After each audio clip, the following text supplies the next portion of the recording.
1장 9절에서 18절 창빛이신 예수님, 하나님의 독생자 예수, 이런 제목을 한번 살펴보는데요. 지금 코로나가 본격적으로 시작된 게 올해 초입니다. 작년에 12월부터는 중국 우한에서 시작해서 우한폐렴이라고 지금 세계보건기구에서 WHO 세계보건기구에서는 코로나19라고 나오는데, 지금 요번에 어떤 중국의 과학자가, 의학자가, 여자분이 코로나 바이러스는 중국에서 바이러스 연구소에서 만들었다고 영상으로 폭로를 했어요. 그리고 이제 자료도 다, 근거 자료도 제시하고 하는데, 그게 진짜 뉴스다, 가짜 뉴스다 해서 말이 많고, 망명을 했죠. 그래, 지금 그게 진짜일 것 같으면, 이것은 심각한 문제가 되는 겁니다. 국제적으로 공조해서 중국의 문제점을 파헤치고 왜 이렇게 했냐고 이렇게 찾아가야 되는데, 그게 또 사실에 기반한 것이 아닐 것 같으면 또 다른 대안을 찾아야 되는데, 중국 우한에서 시작한 이 바이러스를 따져보긴 따져봐야 돼요. 왜냐하면은 그래야 다음에 그게 발발이 안 돼요. 우리나라도 메르스가 들어오고 메르스가 낙타로 전염된다, 또 메르스 말고 또 사스 해가지고 이게 또 같은 동물이라도 같은 종으로만 전파되는데, 지금 과학 문명의 발달은 한편으로 사람들에게 문명의 혜택을 주는데, 또 한편으로 지구 온난화와 환경을 황폐화시키고, 또 이런 이제 알 수 없는 전염병에 노출되게 이렇게 만든 것이 심각한 상황을 초래하게 됐다, 이 말입니다. 제가 요즘에 기도를 하고 있는데, 기도하면서 하나님께서 어떤 깨달음을 주시냐, 코로나19라는 이 사태에서 다른 사람들은 모르겠지만 우리 크리스찬들은, 한국 교회, 지구촌의 교회들은 뭐를 자각해야 되냐면, 이것이 정치적인 문제다. 중국에서 정치적으로, 의학적으로 우한 바이러스를 퍼뜨렸다. 정치적인 문제로 접근하고 의학적인 문제로 접근해서는 안 된다, 이 말입니다. 군사적인 문제다, 또 경제적으로 지구촌이 엄청 어려움을 겪고 있어요. 이런 문제로 접근할 수밖에 없습니다. 사회적으로 거리두기를 해야 되고, 의학적인 문제, 경제적인 문제, 삶이 총체적인 난국에 빠져들고 있어요. 어느 나라나 마찬가지입니다. 코로나19 때문에 재미 보는 나라는 없어요. 모두 다 어려움에 빠지고 있습니다. 그나마 뭐 마스크 팔고 손소독제 팔고 이 백신을 개발하고 치료제를 개발하는 데는 다음에 좀 손해를 보더라도 다음에 엄청난 의약품 판매로 말미암아 좀 괜찮아질는지는 몰라도 총체적인 난국을 다 겪고 있습니다. 근데 제가 이제 기도하면서 느낀 것은, 우리 크리스천들은 이 문제를 영적으로 풀어야 된다, 그런 깨달음을 제가 받았다, 이 말입니다. 경제적인 문제로 아무리 봐도 경제적인 문제로 해결이 안 돼요. 문재인 대통령이 이 문제 다 해결 못해요. 어느 뛰어난 대통령이 나타나가지고 이 문제를 해결하는데 해결 안 됩니다. 왜? 총체적인 난국이기 때문에. 전에 겪어보지 못한 전무후무한 미정유의 사건이에요. 특히나 이 정부는 사회주의, 어떤 공산주의 사상 같은 그런 사상에서 자본주의 사람들의 돈을 받아서 가난한 사람들을 준다. 안 됩니다. 그러는데 새로운 것을 어떻게 만들어 가야 되는 돌파구를 못 만드는 판에 좀 가진 자의 빈익빈 부익부 해가지고 가진 자의 부를 가난한 자에게 좀 나누고 같이 가자는 그런 경제 체제로는 절대 경제 난국을 타개를 못해요. 그렇기 때문에 이 문제를 경제적인 문제를 아무리 접근해도 시간이 지나지 않는다면 해결이 안 된다, 이 말입니다. 정치적인 문제, 중국의 머리를 굽신거리고 있는데 중국에서 왜 그렇게 이런 문제가 이렇게 해결되는데, 같이 문제를 정치적으로 의학적으로 이 문제를 풉시다. 안 풀어져요. 미국의 트럼프 대통령이 시진핑한테 책임을 물으려고 해도 시진핑은 발뺌하고, 중국 같은 경우는 지금 코로나19에서 해방됐다고 마스크도 안 쓰고 39일째 40일째 지금 정상자가 안 나타난다고 지금 그렇게 하고 있습니다. 근데 이건 또 어떻게 되려는지 몰라요. 올 연말까지도 가고 내년까지도 간다는 게 의학계의 과학계의 정설이에요. 올 초만 해도 우리나라도 2월달에 3월달에만 해도 의학자들이 지금 연말까지, 최소한 연말까지는 더 확산되고 내년까지도 갈 수 있다 했을 때 저도 안 믿었고, 일반 사람들은 매스컴을 통해서 정보를 받기 때문에 이게 사실 가능한 거 안 믿었어요.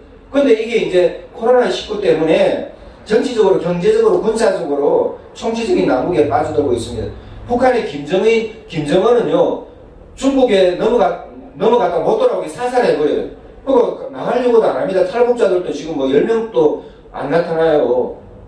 100명, 1000명도 아니고 탈북자들이 안 나타난다고 가면 사살해버리니까 완전히 삼엄하게 경계를 하니까 장사꾼들도 중국에 가가지고 북한 사람들이 장사한다고 중국에 가서 물건을 떼어가지고 밀수한다고 판매한다 해도 그거 용인이 됐어요. 암암리. 근데 그것도 지금 공공연하게 해주던 거 그것도 허락 안 되고 그 지금 서해상에 어업 지도선이 있던 분이 지금 구명조끼를 입고 있는데 조그마한 널판진 거 어디 부유물에 떠다니는데 거기 의지해가지고 38km로 북한에 떠내려갔는데 사살을 당했어요. 우리나라는 군인은 대응도 안 하고 문재인 대통령 그 시간에 뭐 했는지 몰라요. 옛날에 세월호 할 때는 막 세월호 7시간 대통령이 모든 거 책임 못 집니다. 대통령이 경제 다 책임져요. 경제는 경제 부서의 수장이 책임지는 것이고 분할을 잘해가지고 분업 체계를 잘해가지고 체계적으로 어떤 것들을 잘하는 대통령의 리더십은 장차관들을 잘 다스리는 거예요. 그래가지고 공무원들을 그 사람들이 또 장차관들이 공무원들을 잘 다스리고 나라가 잘 돌아가면 말할 필요 뭐가 있어요. 대장은 리더십이 있어야 된다 이 말입니다.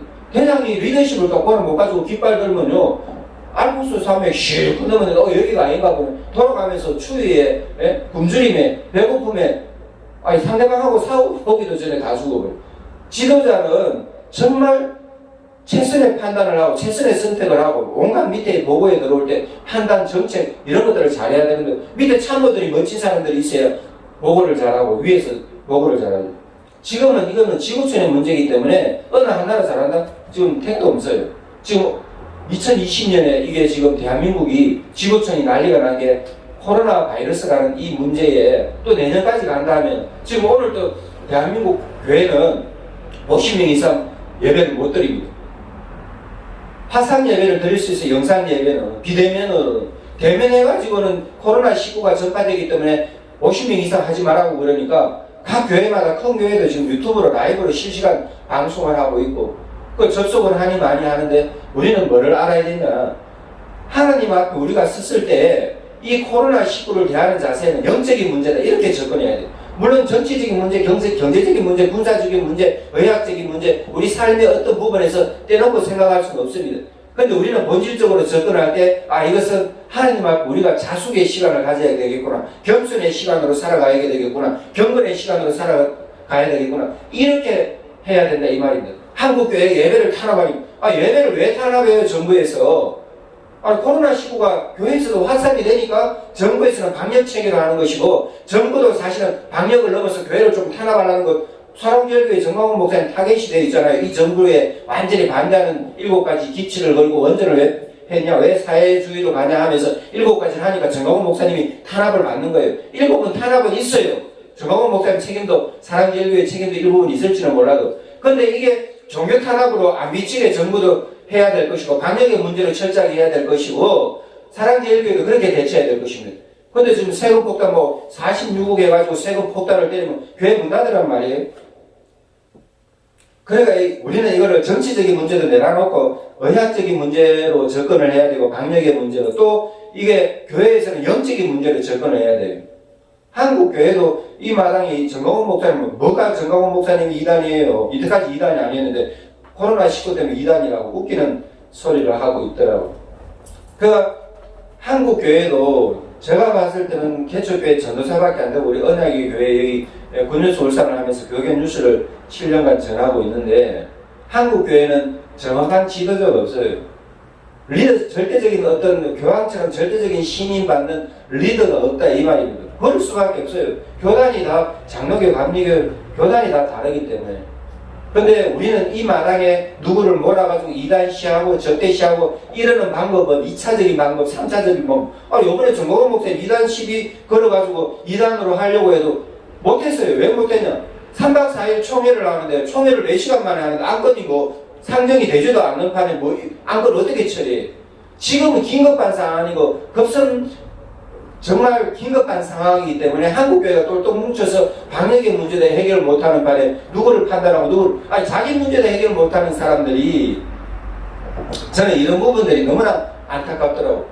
막 교계 뉴스를 전하면 이쪽에는 또 아이고 교회도 공산주의를 편드는 사람이 있고 동성애를 편드는 사람이 있고 공산주의를 왜 편들어요 크리스천이면은 동성애를 왜 편들어요 크리스천이면은 근데 그 수십 년간 그렇게 암암리에 활동해 와가지고 대놓고 공산주의를 편들고 대놓고 동성애를 지지하고 성경이 어디 동성애를 지지하고 공산주의를 지지합니까?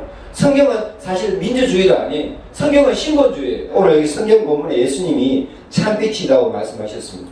예수님을 우리가 잘 알아가는 시간이 된 이 코로나19 이런 환경에 대면 예배를 드리냐 비대면을 드리냐 많이 모이냐 적게 모이냐 다 비본질적인 얘기입니다. 생명이 있는 동안에 하나님은 하나님이시에요. 우리 지금 잘 알아야 되는 것은 하나님은 우리가 없어도 하나님이시고 한국교회가 없어도 하나님이시고 한반도라는 이 땅이 없더라도 한반도라는 땅덩어리가 없더라도 남한이 없고 북한이 없더라도 하나님은 하나님이시다 이 말입니다. 지구촌에 70억 인구가 200여 개 나라가 없더라도 하나님은 하나님이시다 이 말이에요. 하나님은 창조주 하나님은 스스로 계신 창조주 하나님이셔요. 예수 그리스도를 통해서 우리를 보내주시는 구원의 하나님이십니다. 그리고 마지막 날 모든 인류를 하나님 심판하시는 심판의 하나님이십니다. 이걸 잘 알아야 돼요. 하나님은 날마다 새롭게 하나님은 그대로 이 땅도 그대로지만 하나님은 날마다 새로운 창조의 마음으로 이 우주 만물을 관리하시고 통치하시기 때문에 하나님은 날마다 새로운 하나님이시다 이 말입니다. 하나님은 시간도 필요 없고 공간도 필요 없이 그 모든 것을 뛰어넘는 하나님이시죠. 그러니까 절대자고 전능하신 분이고 하나님이고 우리가 그분을 섬길 수밖에 없고 찬양할 수밖에 없고 하나님의 뜻을 구할 수밖에 없고 그분의 마음을 헤아리고 그분의 뜻을 생각을 정신을 받으려고 한다 이 말입니다. 왜? 그 하나님의 뜻을 정신을 마음을 본받아야 우리가 하나님을 기쁘시게 할 수 있기 때문에 우리는 그분으로부터 피조되었기 때문에 창조자 하나님으로부터 우리는 지원받아서 만들어진 존재이기 때문에 하나님의 마음을 알라고 이 성경책을 읽는단 말입니다. 주일날 예배가 왜 중요합니까? 한국 교회에서 예배가 왜 중요합니까? 하나님의 메시지를 듣는다 이 말입니다. 하나님을 예배하는 방법에서 우리가 하나님께 감사를 드리잖아요.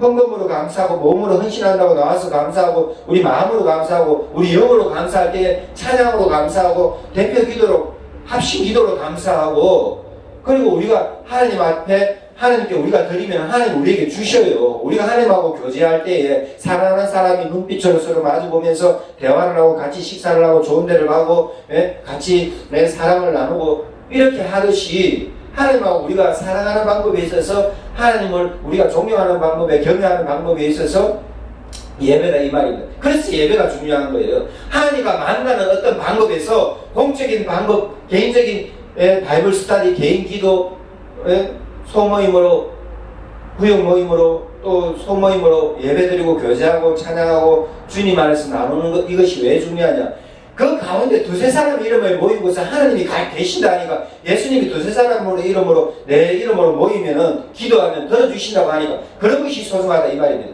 우리는 교회당 안에 예배당 안에 예배 시간 안에 하나님을 너무나 우리 속박한 것이 아닌가 이런 것들을 깨닫고 자유함을 얻어야 돼요. 하나님은 우리 예배 시간에 만나주셔요. 우리가 예배를 드리기 때문에 만나주는 것이 아니라 하나님은 우리를 사랑하기 때문에 그 시간에 우리가 예수님이 부활하신 시간을 주일로 그 주일에 우리가 하나님의 이름을 기념하는 곳에 그래서 교회가 중요하고 예배당이 중요하고 예배 시간이 중요하고 왜? 그 시간을 하나님이 만나주시니까 그 사람이 그 시간에 하나님께서 용인해 주시니까 허락해 주시니까 그 시간을 하나님 품어주시니까 우리가 그 시간 안에서 하나님을 만날 수 있다 이 말입니다. 그래서 예배가 중요한 거예요. 공적인 예배, 대면 예배 성도들끼리 교제할 수 있고 성도들끼리 서로 눈빛을 나눌 수 있고 우리가 하나님과 예배 드릴 때에 하나님 우리를 만나 주실 때 메시지를 주셔요. 그래서 그 메시지를 잘 받고 그 메시지대로 하나님 말씀대로 우리가 살아가는 것이 크리스천의 삶이고 하나님께 영광 돌리는 삶인데 세상의 소금과 빛이 되는 삶인데 우리가 이 코로나19라는 이 사태는 저는 감사해야 된다고 생각하고 있습니다. 물론 경제적으로 엄청 어려워 잘못하면 부도날 수도 있고 집도 매매가 안 되고 가게도 장사 안 되고 자녀들도 학교 갈 수도 없고 근데 이러는 시간이기 때문에 우리가 하나님을 진지하게 생각할 수 있고 교회를 진지하게 생각할 수 있고 성경이 어떤지 다시금 생각할 수 있고 우리 인생의 일상적인 흐름으로 흘러가는 것이 멈추다 보니까 이것이 하루 이틀이 아니고 잠시 방학이 아니고 버케이션 잠시 휴가가 방학이 아니고 어떤 특정한 절기가 아니고 이런 때가 1년이 가고 2년이 가니까 우리는 생각할 수밖에 없어. 이때를 돌파한다고만 생각하는 것이 아니라 방법만 찾는 것이 아니라 우리 삶의 총체적인 난국을 맞았기 때문에 본질적인 문제를 본질적으로 접근하는 방법에 있어서 신학으로 교리를 생각하고 신학을 생각하고 하나님은 누구신가? 성경은 무엇인가? 교회라는 무엇인가? 구원은 무엇인가? 구원은 마귀론, 종말론 다 나오게 되는 거예요. 이거 뭐 조지 신학을 지금 우리가 다시금 배워야 되는 거예요. 이 코로나19의 상황에서. 오늘 예수님은 참 빛이라 합니다. 예수님은 하나님의 아들이셔요. 그리고 독생하시는 하나님의 아들로 나옵니다. 독생하시는 하나님이 사람이 되시는 하나님이다 이 말이에요. 예수님을 정확하게 다 설명할 수 있는 말은 없어요. 설명이 안 되는 분이 설명이라는 그 그릇 안에 예수님을 다 담을 수 없어요. 왜? 우리 인생의 언어로 창조주 하나님을 담을 수가 없어요. 그러는데 우리가 하나님을 최대한 알 수 있는 방법에서 독생하신 하나님, 독생자다 그러는 거예요. 사람으로 오신 하나님, 하나님의 아들. 그 예수님의 속성이 오늘 요한복음 1장에는 요한복음 예수님의 속성에 대해서 잘 나와요. 나는 포도나무다, 나는 길이다, 나는 진리다, 나는 생명이다 하고, 나는 또 그 사마리아 여자를 만났을 때 예수님은 생명수다 하고, 요한복음만 봐도 예수님의 본질에 대해서 너무나 잘 알 수 있어요. 예수님은 선한 목자고, 또 베드로 전서 후서에 보면 예수님은 목자장, 교회를 목양이라 하거든요. 목회자들을 왜 목회자라냐, 왜 목양이라 하냐, 교회의 목회자의 신앙 활동을, 종교 활동을 양을 친다 이거예요. 셰퍼드, 목자다 이거예요. 양치기가 양을 친다 이거 양을 셰퍼드, 목자가 양 친다. 그래서 목양이라 그러는 거예요. 그리고 교회를 못 가니까 왜 답답하냐 성도들이. 아니 목양에 목자의 지시를 못 받으니까, 목사의 통치를 못 받으니까, 저 목자의 통치, 목자의 인도, 목자의 자사거리 속기를 못 느끼니까 답답한 거예요. 왜? 영적으로 탁월하지가 못하고, 영적으로 수준이 좀 미약하고, 영적으로 좀 낮은 단계, 낮은 생각을 갖고 있으니, 목회자의 탁월한 지도를 못 받고, 탁월한 인도를 못 받고, 대면 접촉을 못 하고, 신방을 못 가니까. 그래서 이제 우리는 잘 알아야 되는 게, 영적인 문제로 이 코로나19라는 시대를 살아야 된다. 그리고 예수님 오늘 참빛이다 했잖아요. 예수님 제자들은 몰랐는데 먼저 예수님 앞에 먼저 세례 엘리야의 심령으로 와가지고 이스라엘 백성들을 구세주 오는 길을 초림 때에 구세주 오는 길을 예배했던 사람이 세례 요한인데 세례 요한이 예수님을 나보다 앞선 분이다 하면서 그리고 예수님이 먼저 계셨고 아니 세례 요한이 먼저 태어났고 먼저 6개월 더 빠른데 예수님보다 어떻게 예수님이 먼저 있습니까? 하나님이시니까 하나님이 사람의 몸을 입고 오신 예수님 이렇게 말하는 거예요. 그리고 예수님을 요한복음 1장 20절에 세상죄를 지고 하는 어린 양이다. 요한복음만 묵상해도 이 코로나 전국에 요한복음만 묵상해도 우리가 엄청 은혜를 입을 수가 있어요. 제가 지금 군유술산 편집장 7년하고 유튜브 방송을 하는데 우리 이금희 목사님 군유술산 발행인을 하고 이렇게 유튜브 방송을 방송국 하려니까 너무 코로나 상황이 심해서 지금 좀 지체되고 늦어져 있는데 이때 제가 이제 기도하면서 깨달은 게 왜 예수님이 니는 전도사가 왜 나에 대해서 말하냐고 예수님이 그렇게 마음을 주시는 거예요. 그래서 제가 이제 카테고리에 군뉴스 방송국이라고 유튜브 카테고리에 개튜브 우리 보미교리 애완견 개튜브도 있고 이금희 목사 내 영혼의 시편 박정환 기자의 바이블 탐험 이래가지고 카테고리를 나눠놨어요. 여행 스케치에서 영덕에 간 거 뭐 부산에 간 거 여기 간 거 저기 간 거 여행 스케치도 하고 이렇게 카테고리 분류해놨는데 예수님에 대해서도 바이블 탐험 많이 했어요. 근데 예수님만 집중적으로 부각되기를 원하셔가지고 제가 그 영상 가운데 지저스 크라이스도 그렇게 만들어놨고 그냥 한글로는 예수 그리스도 이렇게 해놨어요. 예수 그리스도 지저스 크라이스도 이렇게 만들어놨어요. 그리고 오늘 또 이 예수님에 대한 메시지를 왜 전하냐. 예수님이 자기 자신을 증거되기를 원하시니까 전도사로서 전한다 이 말입니다. 제가 군뉴스 울산을 하면서 편집장으로 주로 활동을 많이 했는데 그래서 국회의원 영상도 찍어주고 지금 교회 지금 백원환 목사님이 우리 군뉴스 울산 취재 본부장인데 이제 지금 뭐 코로나 때문에 바빠가지고 잘 못 만나다가 어제 깊게 교제를 하니까 뭐라고 하시냐면 목사님들을 빨리 찾아가고 교회를 저보고 찾아가래요. 그래서 그분들을 촬영해 준대요. 아니 제가 왜 찾아가야 돼요? 답답하면 그분들이 연락을 하시면 유튜브를 가르쳐주고 우리가 군뉴스 울산을 신문을 가지고 있고 여기 유튜브 영상을 하니까 유튜브 영상을 저도 지금 독학으로 1년 넘어가지고 지금 국회의원도 찍어주고 지금도 어느 신문사에서 저를 찍어주라 해서 의뢰가 들어오고 있습니다. 그러면은 스마트폰 하나고 카메라 하나 뭐 50만원짜리 100만원짜리 카메라 하나 하면은 촬영하는 기술 편집하는 기술을 제가 가르쳐 드린다 이 말입니다. 근데 배우는 사람들이 답답해야 되지 선생님이 말하고 답답해야 이래라 저래라 학생이 답답해서 배우려면 선생은 충분히 가르쳐 줄 준비가 돼 있다 이 말입니다. 군현수 울산으로 영상을 배우고 싶은 분들은 연락을 주시면 100만원, 50만원 돈의 문제가 아니에요. 가르쳐드려요. 영상에 대해서 가르쳐드리고, 뭐 실시간 저는 실시간 이게 되게 대단하다고 생각 안 합니다. 실시간으로 하나님 우리가 만나고 있는데 영상 예배 아니라도 녹화라도 상관없고 실시간이라도 상관없고 상관이 없어요. 방법적인 문제는. 왜? 하나님 실시간 영상 예배들이 만나주십니다. 녹화에도 만나주셔요. 개인적으로 전화신방에도 만나주시고 화상통화에도 만나주시고 방법은 다양해요. 실시간 예배드린다고 준비도 안 되는 뭐 100명 50명 되는 교회에서 그거 힘들어요. 그리고 성도들이 그 시간에 접속할까? 왜 꼭 그 시간에 접속해야 되는 거? 녹화된 거 보고도 예배 충분히 드릴 수 있고 추석 때 큰 교회 다음 주가 추석인데 추석 명절에 큰 교회에서는 주보처럼 다 만들어줘요. 그럼 그거 가정예배면 그거 갖고도 읽으면서도 다 설교할 수 있고 예배 드릴 수 있고 하나님 그 시간에도 만나주시는데 무슨 실시간이 아니냐. 방법적인 문제는 비본질이에요. 자, 이제 오늘 마쳐야 되는데 예수님 참빛입니다. 하나님의 아들입니다. 어린 양입니다. 선한 목자입니다. 우리 인생의 길이고 진리고 생명입니다. 예수님을 알면 돼요.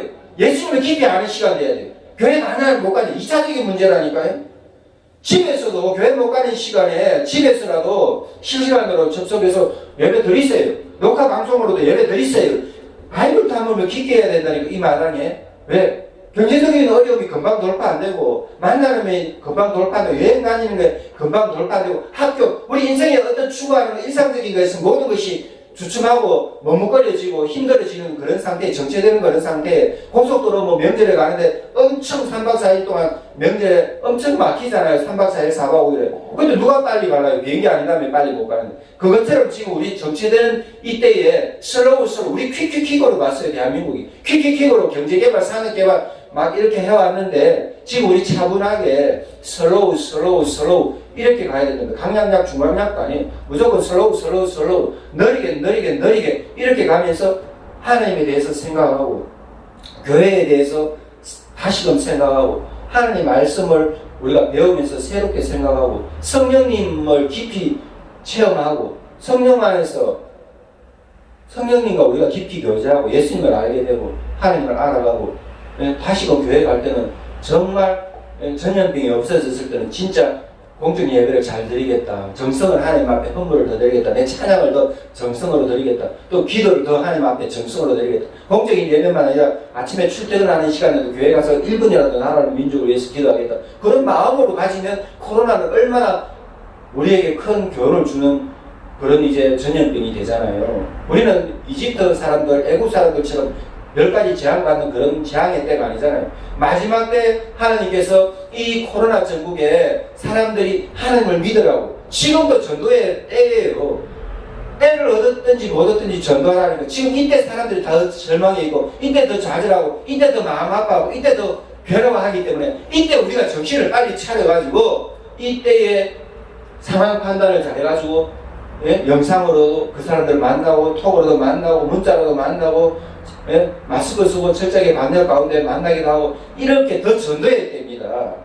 그렇게 새롭게 우리가 본질로 접근하고 새롭게 접근하고 오늘 우리 예수님 참빛이신 독생하신 본질 하나님의 본질에 더 가까이 가는 이 요한복음 여러분 묵상하시고 자 이제 마쳐야 되겠습니다. 복된 주일 보내시고 추석 명절 잘 보내시기 바랍니다. 할렐루야 샬롬.